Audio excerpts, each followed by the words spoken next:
tonight. I'm very excited about this program. We are here to talk with Peter McDade, and we're going to cover everything from his new release to his writing to music to whatever else we just decide we want to talk about. But just a real short run of Peter's bio here, so that you make sure we know. Make sure that you know. Let me try that again. We want to make sure that you know Peter as well as we can possibly get you to. As a drummer for the rock band Uncle Green, Peter McDade spent 15 years traveling the highways of America in a series of Ford vans. While the band searched for fame, he began writing short stories and novels. Uncle Green went into semi-retirement after 4 labels, 7 records, and 1 name change. Peter went to Georgia State University and majored in history and English, eventually earning an MA in history. His first novel, The Weight of Sound, earned him the Georgia Author of the Year Award for Best Debut Novel. Songs by Honeybird, his second novel, was published in March of this year. And let's just run right into it. Songs by Honeybird by Peter McDade. We're very happy to have you here, Peter. Excited to have a good conversation with you tonight. I'm very happy to be here. That's good, because otherwise we would have a very short program. Yeah, so that's it. I'm out of here. That was a terrible introduction. Man. Okay. Well, let's dive right into it. I guess before I start, just a reminder, Jessica Nettles, who is secretary of our board of directors and an author in her own right, is manning the chat tonight. She's going to be throwing some links up there related to Peter and anything else we talk about, so do follow those. She will also be harassing you about asking questions. So if you have any questions for Peter tonight, we'll take them at any point in time. The Q&A function is at the bottom of your screen. I'm honestly not sure where it is on mobile, but on my screen, it's in the center. So just click that thing and throw your questions in there, and we'll make sure we get them answered. Or if you just have comments, questions, comments, whatever. So with Songs by Honeybird, that I know you've mentioned before that you wanted to make Atlanta a character of its own, and I love that concept. But that's kind of a big idea, and I'm curious, for both myself and for writers who are interested in doing the same thing, are interested in just knowing what that means. What does that mean to you, and how did you go about achieving it? It means to me that you, the reader, should be aware of the city as a presence, right? That the characters are in a particular place. And to get there, I actually wound up going too far and then had to pull back. Mm-hmm. Like there were early drafts where when Nina, one of the characters, is taking her dog for the walk, like I had every street name thrown out there because I thought that was cool. She lives in Midtown, and I had lived in Midtown for a while, and I actually went back to see the changes because it's been a while. And I had the street names and the restaurants that she would walk by, like all of it, and it was actually too much. And Mark at Wampus, my publisher, who was helping me edit it, said, we don't need a roadmap every time she goes on the walk. Like it's like a seasoning, right? Just a little bit winds up going a long way, so that you can feel like you're there. And Atlanta is also a city, right, where when I first moved here, I kept looking for the downtown, right? I was from New Jersey, and I was used to New York City, and that was my idea of a city. And there's not really a particular downtown, right? What Atlanta has going for it, there are all these different little neighborhoods, like the Highlands, Midtown. You've got that really fancy neighborhood off East Rock Springs where my friend's going to live. Morningside. Exactly. I wanted the reader to begin to get a sense of that. Mm-hmm. And then finally, I thought Atlanta was really interesting because of the role history plays, right? That it's a city that, on one hand, Atlanta likes to think of itself as this new and very modern city, and it is. But can the South really ever fully escape, or should it try to even fully escape its past? And of course it can't. Mm-hmm. So it's this interesting mixture of, the heart of the Civil War South, and yet also this very increasingly ethnically and racially diverse city in the U.S. So I thought that would be just a way to keep these characters kind of grounded for the reader. Yeah. Yeah. Um, with today being the way it is, not only does the weight of promotion fall solely on the author, almost entirely on the author in many cases, but you have so many options now. Not only do you just have the normal Facebook, Instagram, Twitter, but now TikTok become a thing, and there's all kinds of different ways that you can send newsletters, and so many dizzying such a dizzying array of possibilities that you can be overwhelmed. You took it one step further. Not only do you have the traditional promotion, but obviously as a musician, you ended up with a soundtrack of original music, like, as one of which we introed with. And I'm curious how much that added to your promotion, and also if it's helped in any way. I guess kind of same thing. As far as whether or not it's helped, who knows? Who knows? It's a lot of fun. Yeah. It's interesting. It's like, one of my running gags is that because I used to be a drummer in a rock band and still am at times, like the only job perhaps in America that pays less than being a drummer in an indie rock band is, an indie novelist. So I'm not in it for the money, but the promotion angle to me is more just to get the book out there. Like, I want people who might be able to connect to the book to be able to find the book. I think the soundtrack helps on one hand, because if someone stumbles across a song somewhere, and I've made videos for some of the songs with the help of some friends, that might lead you to the book. And it might be, if you pick up the book and you realize that there's also a soundtrack, that might be a further pull to make you actually take that next step of like actually reading the thing. Mm-hmm. But I think sometimes it's also a little confusing. When I was trying to find an agent for the first one, my first novel also had a soundtrack. And I thought that was a great angle, right? The double edge, you get 2 for 1. But I think it wound up being more confusing for some people, like that. Mm-hmm. It's because it's different. And because it's different, sometimes that's reason enough to just not get involved at all. Yeah.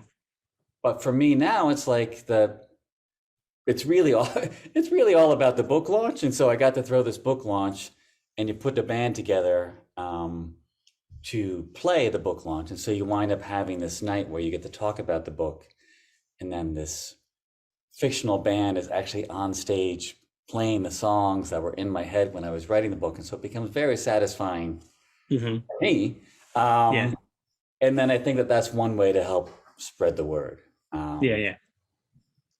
But above all, you got personal enjoyment out of it, and that's that's it. And I hope that came across. Yeah. And I think that, I've of course, none of us actually read our reviews, but then of course we all read our reviews, and there are some people who didn't even know there was a soundtrack until it was all over. Okay. For them, it's like this Easter egg. Then they can go back and they enjoyed the book, and then there's a whole other experience. And I like to think of it as you can take the buffet approach, right? If you want to read the book and the soundtrack, and as soon as a song is mentioned, listen to it. I think that's great. But also, if you just want to read the book and you're not interested in music at all, I think that's fair play too. Or vice versa. If you just want to rock out to the fictional 60s Southern rock band, it's all there. Yes, I do. I will. That's cool.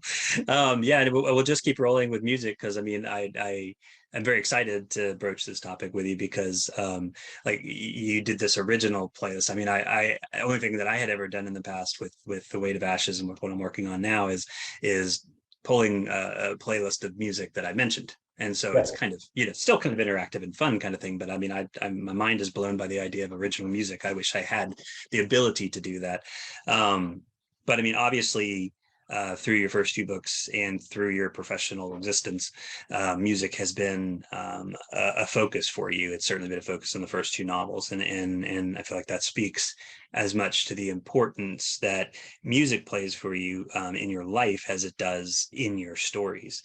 And I'm curious, when you get to the process of building the story and you've got this music that is a part of what you're doing, what is your process? Do you have music that you're trying to craft scenes and storylines around, or does the music just sort of fall into place once you have the story? Can I just say yes to all of it? It's like, Yeah, sure, you can. You can. I only bring it. I only wanted to ask that question because, and I always feel like, yeah, I'm the person talking about myself now. But in the books that I wrote, The Weight of Ashes and the one now, I had specific songs I wanted to that meant something to me, and yeah, I wanted to use them, and I ended up building things around them so that they would be there and they influence the story. So I was curious, was what your approach was to that, but it could be both. I think it's very gradual. We were talking before we came on air, in the green room beforehand about how long this whole thing takes me, and it's anywhere from 3 to 4 to 5 years from start to finish. And so for this one, I had actually vowed that I would not have a soundtrack for the second book, because I had a soundtrack for the first book, and I wasn't going to be the book with a soundtrack guy. And something in Peter's head was like, okay. Yeah, exactly. I think everybody around me were like, yeah, right. Yeah, sure. But once Ben, who's one of my characters, and he's a PhD student, once his topic became this fictional 60s band, I was like, oh, well, there it is. And so what emerges first are it's usually a few key titles or phrases that are part of the story. And once I have that, I can sort of begin to hear it in my head, but it's still a very general thing. And that's when I look for someone to help me write the music, because I don't write the music myself. I'll write the words, and I'll look for someone who's willing to kind of play the meta game of, okay, this time it's a fictional 60s rock band, and we need something in that vein, and not exactly like that, but sort of like that. And then once we have the music and the words get tweaked at that point, because I'll write them and then we'll shift them so they can fit the melodies and the actual song that's being constructed. So it's like the fiction creates the possibility of the music. And then once I have the actual song and I can hear it, then as I'm revising, the scenes where that mentioned become much more vivid. Does that make sense? Because now I actually hear the thing, and that can wind up shaping what's happened in the actual book itself. There was a placeholder. It's not unlike the same thing happens with dialogue sometimes. We'll have two people talking, and clearly they're not talking about what they need to talk about. But I'm like, okay, but they are having the conversation, and I know where they have it. And I need to go back as I revise to figure out what the hell they're actually supposed to say. It's similar. There's this song, and I know it's called Heavy, Heavy Hands. I didn't know why exactly, but I had the title. And then once I had the music and I had finished tweaking the lyrics, then that title and that song made much more sense to me.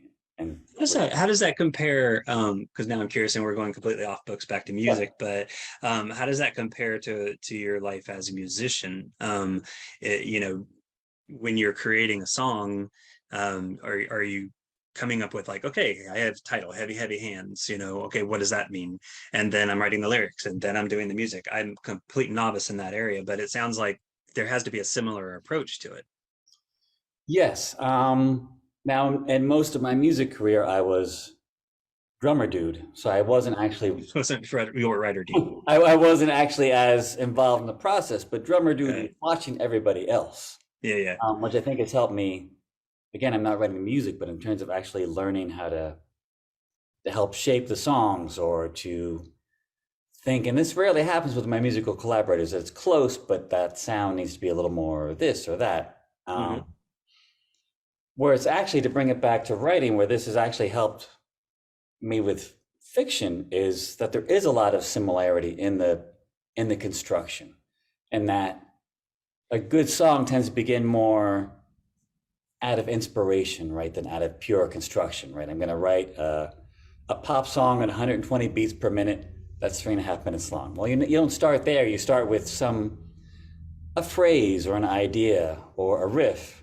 And then you shape the structure, and as that structure emerges, the whole song kind of comes alive, right? Same thing with a book. You don't have I usually don't have the structure first. Much more amorphous, but then slowly over time, as you revise, not unlike in the studio where you're putting on every sound you want. I want to try a shaker and a tambourine, and let's bring in the timpani, like throw it all in. And then when you go to fix it and you mix it, you're like, oh, we actually don't need half of that stuff. But This we is wouldn't have it. found it without trying everything. That's really interesting, though. It directly parallels writing. Yeah. The same exact process of, especially like the editing down process that you're talking about, removing the street signs, kind of thing. So that's Right. really cool. Really cool. Um, well, we're here with Peter McDade, author of Songs by Honeybird, and I have one comment in here. From one of our attendees. It says, which was referring to the soundtracks. So you came to the soundtrack in the second book organically instead of setting out to develop a soundtrack as part of the book. Very interesting, which I think that definitely is.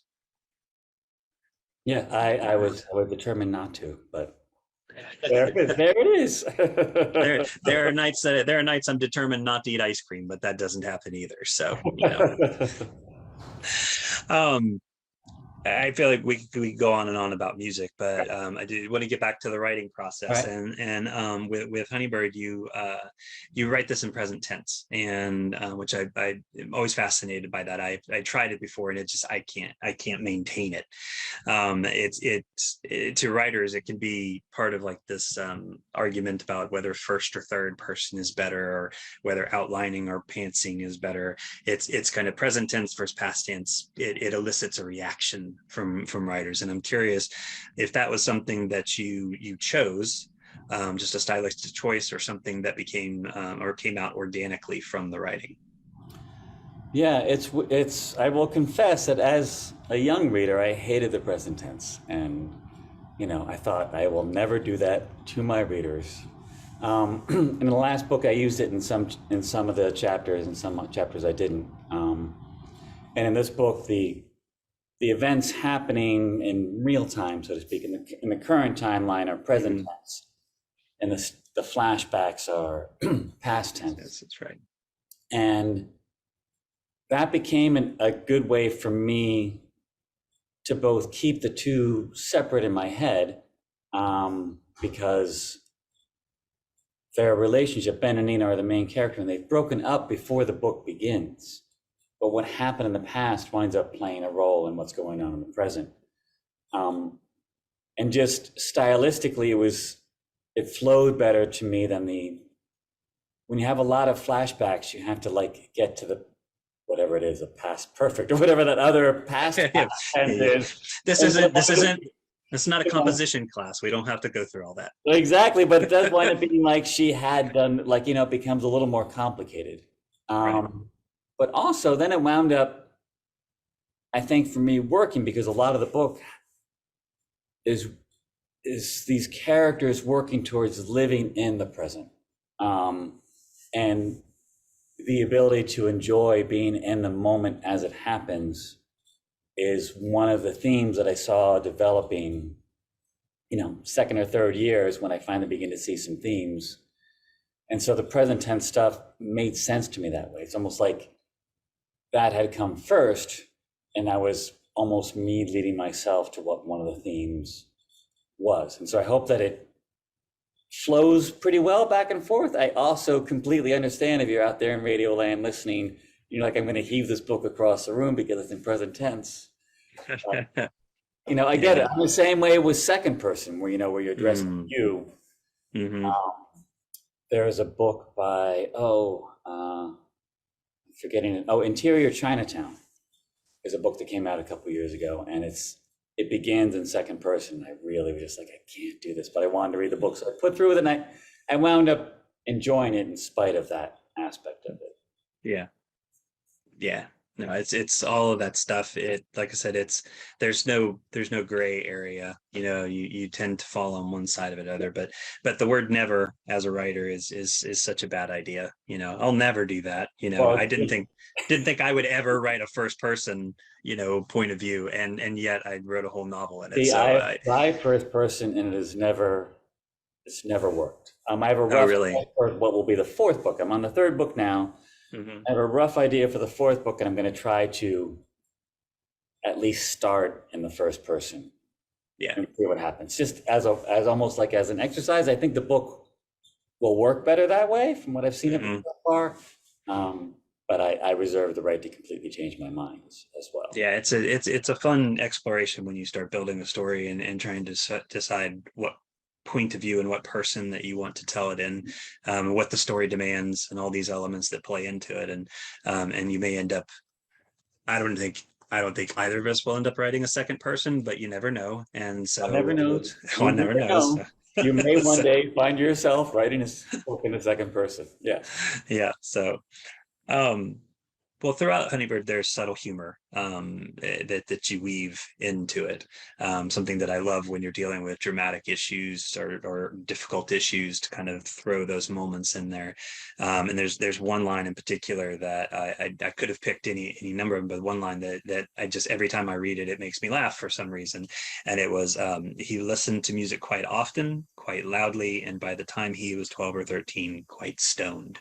And I love that because in one line of dialogue, not only do I get a great laugh out of it in a moment where, maybe everything wasn't funny, but I don't know, it's just such a visual thing. And I feel like I know that person in my life. I know that person, kind of thing. And I'm curious, do you look for those moments to infuse, or do they just kind of come about organically through throwing dialogue out on the page? It's definitely more the latter. It's the dialogue to me is it's usually how I start. A lot of my first drafts are pages of, like I said, people sitting around talking, and they're not yet talking about what they need to talk about. And I'm usually waiting for Right. them to get up and do something, and they want to just sit there and keep talking. Um, but since it's all so, for me, so character driven, and that's what I'm drawn to as a reader. So that's what I like to write as a writer. Hmm.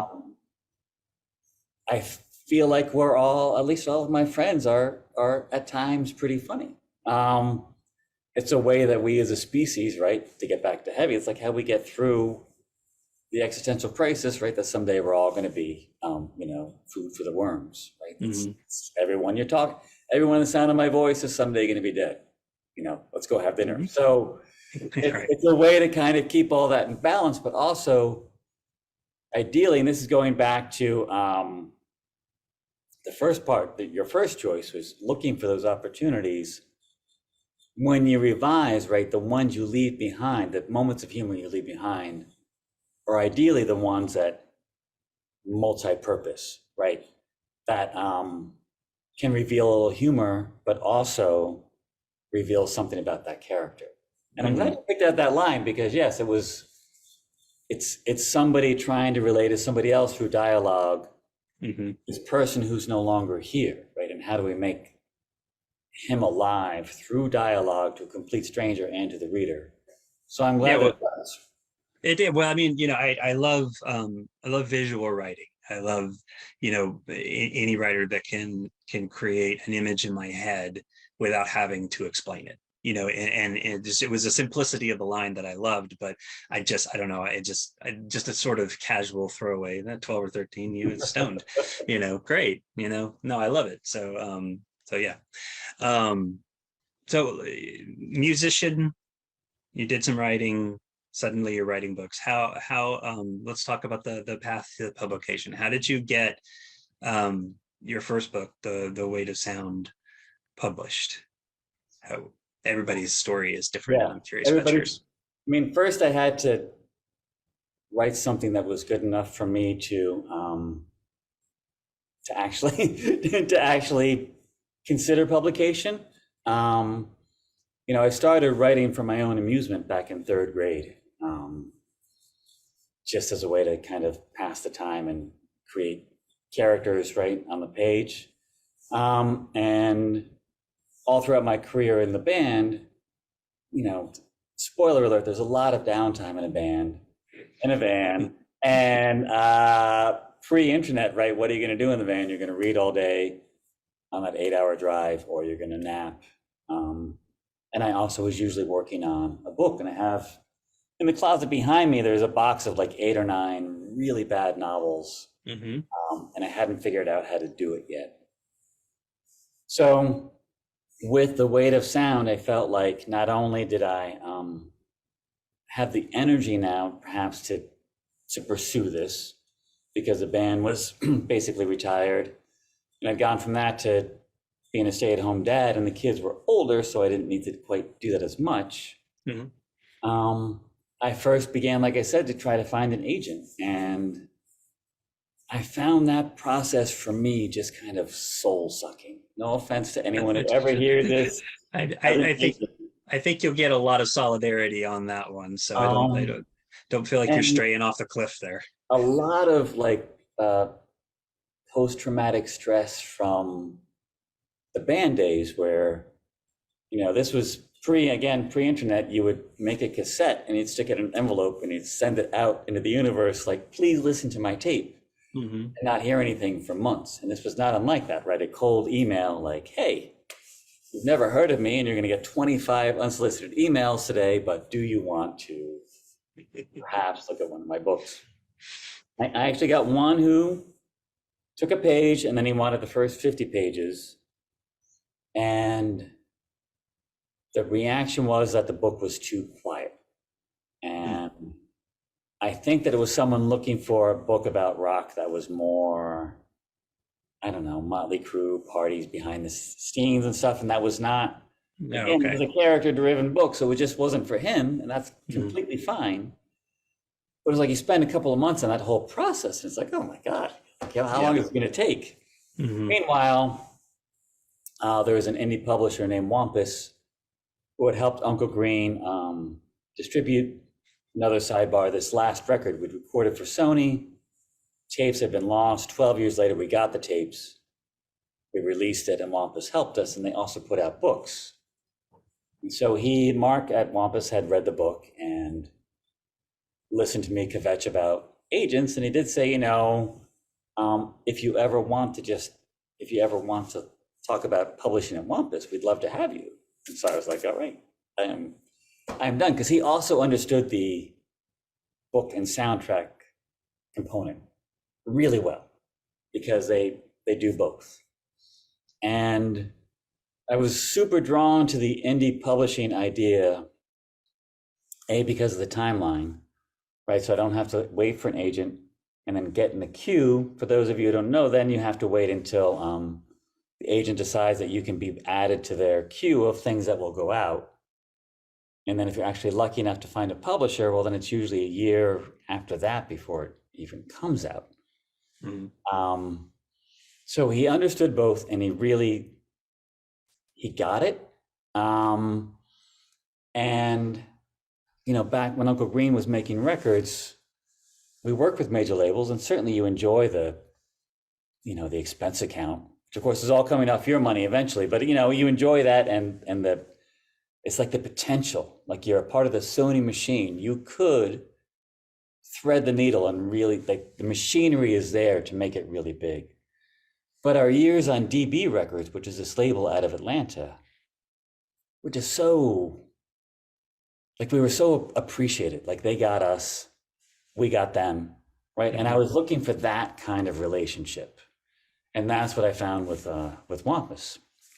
And for the second book, I did look for agents for, like, I don't know, an hour or two, and then sent it to Mark at Wampus, and I got back 5 single-space pages of comments and thoughts and reactions to the book from someone who had really got it. So I thought, all right, I mean, that's what I'm looking for here, is to make the process as enjoyable as any potential notoriety, right?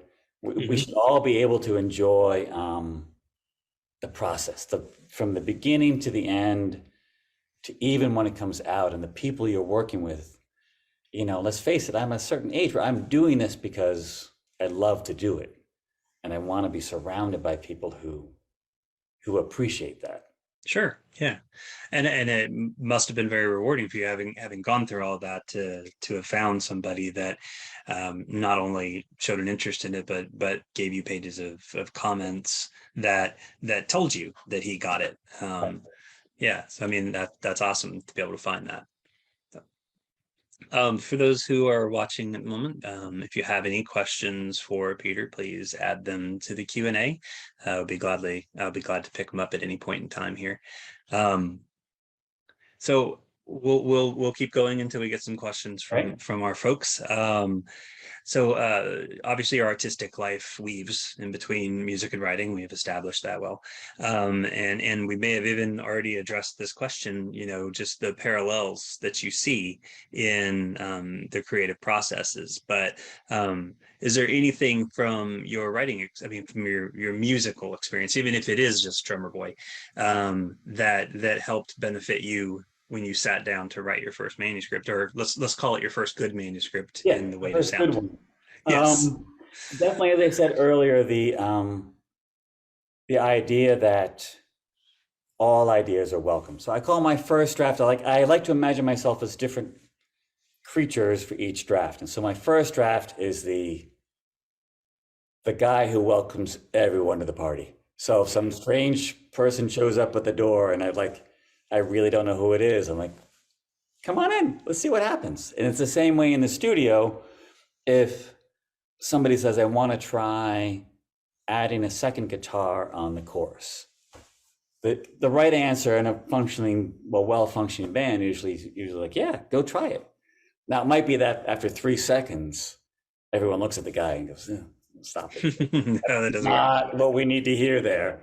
But usually you at least track it and then you put it on and you can make things better by taking it away and make things better by just being open to any idea. I mean, the other thing I would say I've learned from drumming that works with writing is the idea of tempo and rhythm, right? The idea that, and again, from a band, say from a set list, right?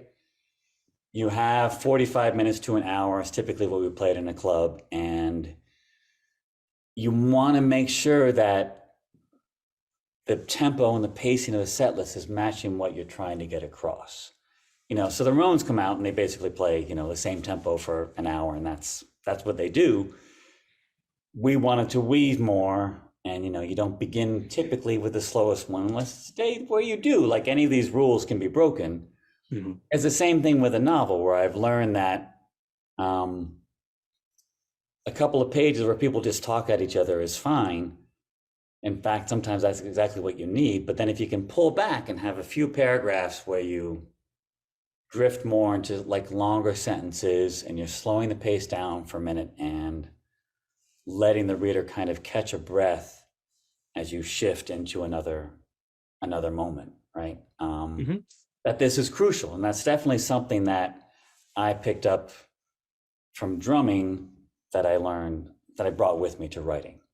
And I also learned from drumming that there were some days where what I thought was my tempo was not actually my tempo. We would sometimes sound check and I'd wear a click track, not to keep us metronomic, but for me to cue into today, everything feels really slow. Mm-hmm. And it's just because of whatever's going on with me, because we've been on the road for 6 weeks and I had a crappy breakfast, and that's what's, that's the result. And it's the same thing here. There are some days where you can't work on that really fast paced scene. Mm-hmm. So you go ahead and work on something else, and that's okay. Maybe that's the final lesson. The process is long, right? Mm-hmm. Mm-hmm. From song idea to first time you play it through, and it usually doesn't sound very good, to tracking it successfully, that's a long process. Yeah. Same thing here. Yeah, I can see that. We have a question from our attendee, or one of our attendees, and it's related to characters. So the question is, who is the favorite character that you have created? This could include any of your van writing days or future projects. And I'll add on to that, why is that your favorite character? First of all, it's an impossible question, because as my children, I love and hate them all. It's my children. Right? The books aren't around you right there. You don't have them open. They can't hear you, right? Isn't that the way that works? I've probably got a couple. The first book had this character named Spiderweb, who was this singer-songwriter who really was not very much good at anything but the music part of his life. And I was always kind of rooting for him. Mm-hmm. At the same time, I also kind of liked his father, who we only see briefly, but his father has this kid he does not understand, but he's trying to, right? And the kid is not seeing that and that disconnect. So I'm rooting for that father-son couple. You know, from the new book, it's very hard for me not to relate to Nina. Nina's a college student. Nina hasn't quite figured out what she wants to do with her life. And she's one of the ones, as I was mentioning earlier, who's really trying to be present, which is something I'm always working on. And she finds solace and a path to that being present through music, which of course is something I can totally relate to. So, and then but can you relate to talking dogs? I was going to say, and Sid is. I also have a very soft spot for Sid. Yes. And we've gone 42 minutes without terrifying anyone who might listen to this now or later on that, you know, in theory, there is a dog in the book that talks. So if that's too much for you, like the second person or present tense. I know we've had this conversation. I firmly believe any pet owner and lover of pets will just go, yeah, of course my pet talks. I don't know if anybody can hear. Well, cool. I guess one of the questions that I have on here that is related to like the growth of a writer.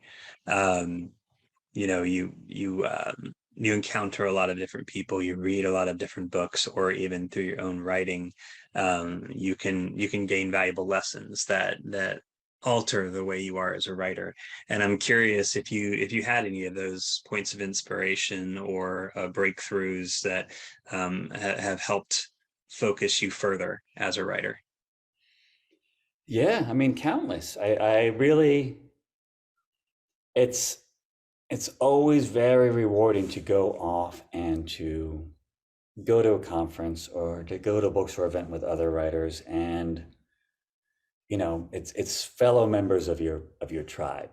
And usually it's multiple tribes, because a lot of writers, if not most good writers, are also avid readers, right? So you've got those 2 points of entryway. So you're learning just basic logistical stuff. Like, I'm always curious about what people's processes are and how different we all approach this to what people are reading, and that can usually be a point of inspiration.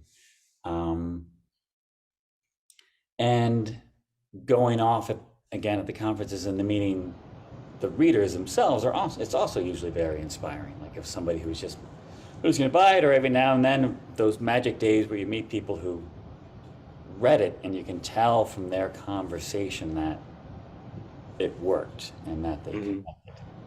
So I guess the lessons I'm drawing from all that is that as solitary as the experience can be, right? It's really just you in whatever room or wherever it is you're working. It is actually a pathway to a larger, you know, universe of readers and writers. And I just find it endlessly inspiring that you meet these fellow writers who, let's face it, I mean, they're doing it because, as I said earlier, because they love to do it. You meet a few who really obsess and talk to you about sales or this or that, and those are the ones who, you know, God bless them, I just really don't have that much energy for, because that just happens to not be why I'm in it. But when you meet somebody who worked on a book for 10 years, or you meet somebody who's working a full-time job and still finding time to write, like that's always inspiring to me. And it's always like, okay, I'm going to stop complaining about whatever it is I was complaining about, because they're out doing the work too. And we're all kind of doing the work together, even though we're doing it individually. I think I'm going to block this section of the conversation out and say, well, look, Peter's going to tell you why you should go to a conference. Because but I love your answer, and I mean it speaks to a lot of the reasons why I tell people, tell writers, get out and meet your tribe, meet your people, because of not just those points of inspiration, but you're talking about you'll find those people that have been working on projects for a decade or more, and it is the passion and the desire that pushes them forward, and that can be very motivating and enlightening for you as a writer, and so I love that. That was wonderful. And it completely shot the question that I was going to ask you out of my head, but that's okay. I've got other questions, and I'm sure somebody's going to throw another one at me. I'm curious, with the manuscript you're working on. Obviously, you're still early in the process, because for you it's a very long process. Is there anything that that you're doing differently with this one that you want to discuss, or is music a core part of this particular novel as well? Yeah, in fact, I had this idea. I was, and as we all probably did during the pandemic, I joined a couple of different Zoom book groups just to kind of interact with fellow readers. I had never read Mrs. Dalloway by Virginia Woolf. Mm-hmm. And I admit I was afraid of Virginia Woolf.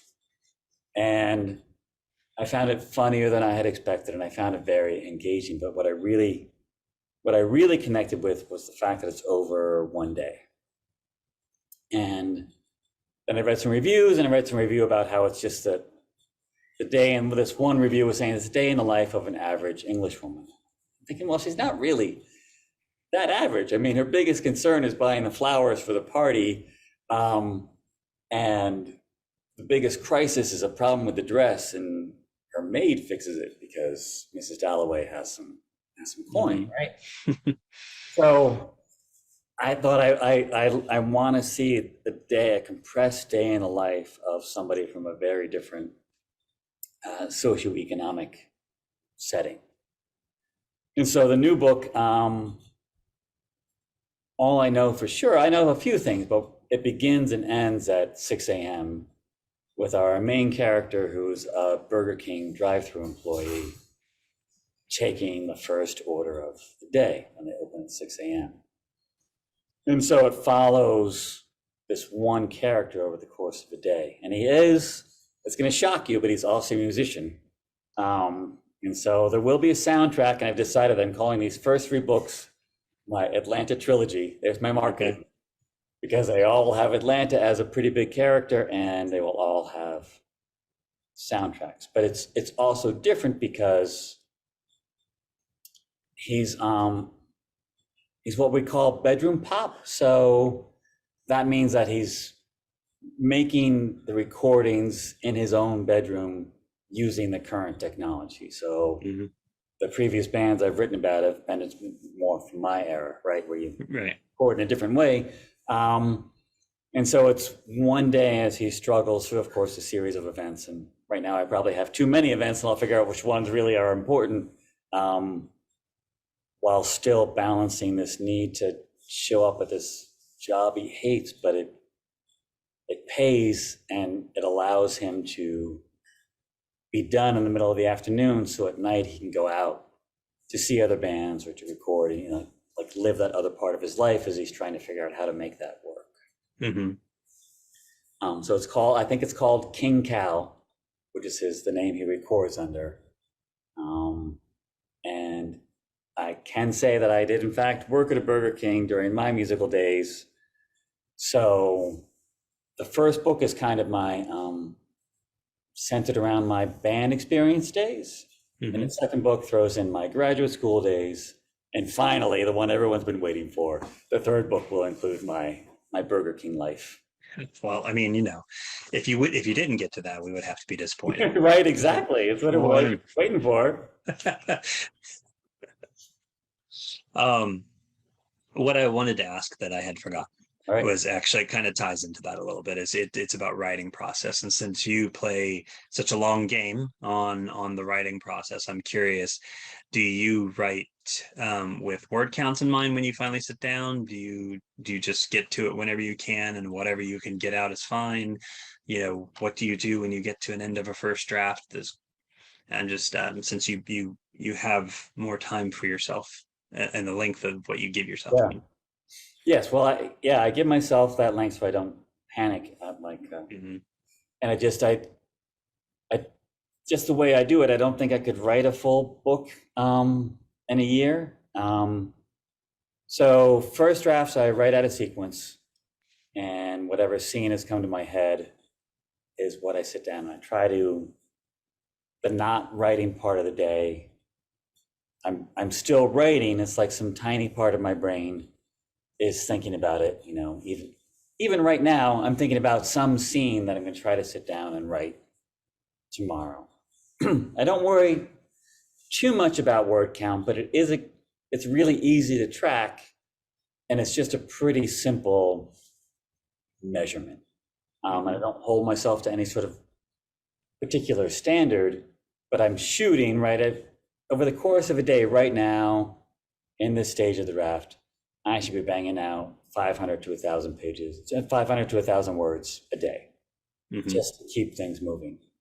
And then at some point I'll have enough mass, right? Enough stuff that I will print it all out. And then this was an idea I got from somebody, and I forget who. We're talking earlier about inspiration. Some writer gave me this idea, so I'll credit whoever it was. I lay it all out on the floor. I try to map it all out. Now, in this particular book, since it's all over 24 hours, there are flashbacks, but the structure is going to reveal itself pretty conveniently for me because it's over the course of this one day. But then when you've laid it out, I'm looking at my floor now as if you can see it, and imagine my future pages on the floor. Based on the anxiety I'm feeling right now, trust me, I can see it. And you lay it out, and then you realize what you're missing, right? So the first book, I had 10 chapters, and they were all in sequence, and I realized what I was missing was chapter 1 and chapter 12, so I wrote those last. Gotcha. And then when I revise, that's when I go through in sequence. Yeah. To see how it all makes sense. That's like ultimate storyboarding right there. That's like, not even dealing with index cards. You've got the whole thing's written, just putting it together. Well, it's all very visual for me, and I'm sure it's different for everybody, but it's I literally see it in my head. And the challenge then becomes conveying what I see to you, the reader, as clearly as I can. Yeah. Cool. We've got about 5 minutes left, so if anybody has any questions, please do throw them up there. We'll definitely try and get to it. I'm curious. I remember when I knew I wanted to write, and I talk about it a lot because it involves Charlotte's Web and Tales of a Fourth Grade Nothing, and just the desire to tell stories in those kind of ways. And I'm curious for you, at what point did you know that you wanted to pursue writing? Whether for your own enjoyment or even professionally. It was third grade. I was a voracious reader. Not a shock. That's most of the writers, right? Like I said earlier, we grow up reading. Most musicians grow up with stacks of vinyl, whatever it was you're listening to. Right. And I was reading a lot of mysteries, and I was enjoying the puzzle of it all. But as I look back now, I think I can retroactively see that what I was really enjoying was the people solving the puzzles. Does that make sense? It was the characters I was drawn to. So I began to write satires of mysteries, Sherlock Holmes instead of Sherlock Holmes, which was very clever. I'm still going to bring him back someday. And typing it all out and giving it to, of course, my mother first, and a very hard audience there. But the idea that I could put something down and somebody else could then read it and understand what I was saying, that was incredibly satisfying to me. So I always wanted to do it. When you're in my 20s, was devoted to this band. I don't say that with regret or anything. That's exactly what we wanted to do, and I was still writing, but I knew it was not it was just for whoever was willing to read. Here's a 200-page book, you know, you want to read it? And I just had a few copies that I would hand around. But it was the same thrill of like, I thought of that. I somehow got enough of it on the page that you were then able to read it and appreciate it. And so then I was off to the races, and I'd always planned on someday trying to figure out how to get published. It just took me to 50 until I had enough time and bandwidth to do that. Yeah. We're coming up on the end here. We got one last question that I see in there. Would you consider writing satire again? Yeah. I mean, I almost think that everything in the modern world is satire. So we're all kind of writing it right now. Mm-hmm. Perhaps it's hard to pull that off. For me, it's hard to pull that off and have the characters remain fully organic and compelling. And so that's where I'm always coming from at first. I'd like to think that it's not full satire, but I have a little bit of that in all of it. Like the academic stuff, you know, one of the advisors is, I can almost remember the name, it's like Dr. Cherise Pollant, who has, you know, written some ridiculous essay on such and such that made the New York Review of Books, you know, and insists that his graduate students, you know, have office hours in quiet rooms via Zoom, because that's how serious, you know, he is. Like, you know, so there's satire there, but it's also not entire, like most satire. It's not that far removed from reality. Sure. I don't know if you had eyes on the chat, but when you started talking about laying stuff on the floor, the reaction was notable in there. And actually, one of the questions that we have here, and we'll kind of close on this one, is when you write out a sequence, how can you include a character in chapter 10 who needed to be introduced in an earlier chapter you haven't written yet? Oh, an excellent question. I mean, usually it's first draft stuff, and the characters appear. And like in this new book, there's a character named Howard who winds up playing an increasingly important role. And again, I'm going to sound kind of scatterbrained perhaps, or tie it into the kind of new age aspect of writing. That's not where it's coming from, but I'm writing, and he was in the room with another character, but I didn't know what his role was until he got up and walked over to talk to a character. And that scene had happened. I'm writing that early. It's an earlier scene, and I've written a few scenes later on, and I just go back and fold them in. So, you know, if there's a continuity error, I will say that's one of the biggest challenges of writing out a sequence, is you have to get your continuity department. You need a very good continuity department. I do not have, but luckily I have people who will read these and help me make sure that that stuff all lines up, and that the age of the person you wrote about at some point matches up to how they should be at this point. Does that make sense? Yeah. But for me, the writing out of sequence just means I can sit down and write the scene I want to write, the scene that's speaking to me at that moment. And then I just trust that at some point I'll figure the rest of it out, right? The rest of his logistics. And at some point I'll just make sure that everything lines up the way it should. Basically, this is why we're looking at 3 to 5 years in a manuscript. Yeah. But it's also fun. I mean, it's also a lot more fun for me to write out a sequence because I have no idea what's going to happen. Yeah, this is one of those things that I love learning about writers, is just the processes, because everybody's different. There might be a gold standard that many people fall into, but you know, there's so many idiosyncrasies of the way people go about doing it. Linear, or do you write? I have to write linear. Depending on what I'm writing, I may or may not have a complete outline, but I'm very much focused on the flow of the story and the continuity of the story, and it's so much easier for me to build that out and to have my beats in place so that I can just write straight through it. Now that doesn't mean that I won't get back, through the whole thing and say, oh, what I need is that guy in the room that was there. I need a Yeah. scene where he does this kind of thing. It doesn't mean I won't go back and add, but my goodness, I if I laid stuff out on the floor and said, okay, what order does this go into, my next action would be to walk out of the room, close the door, and never go back. What's the fun part? No, it is, and Get to it play with probably it. is for you. Some people like math. I don't, so I mean, it's fine. I don't mind. Well, obviously, I could do this for much longer than an hour, but I'm glad to have had you on here. I appreciate your time and enjoyed the conversation.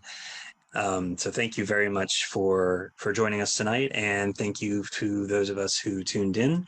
I will have this video edited and on our YouTube channel probably early next week. So if for some reason you missed some of it, you will get a chance to see the whole thing. Or you could just share it because you love Peter so much that you want everybody else to know about him, and you want to go, if you haven't done it, go buy this book and encourage other people to do the same.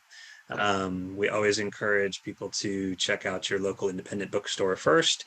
They are the backbones of our community, and we want to be able to support them and the authors who write these fabulous books. So with that, we're done for the evening. Thank you all. Have a good evening, and we will see you at our next time.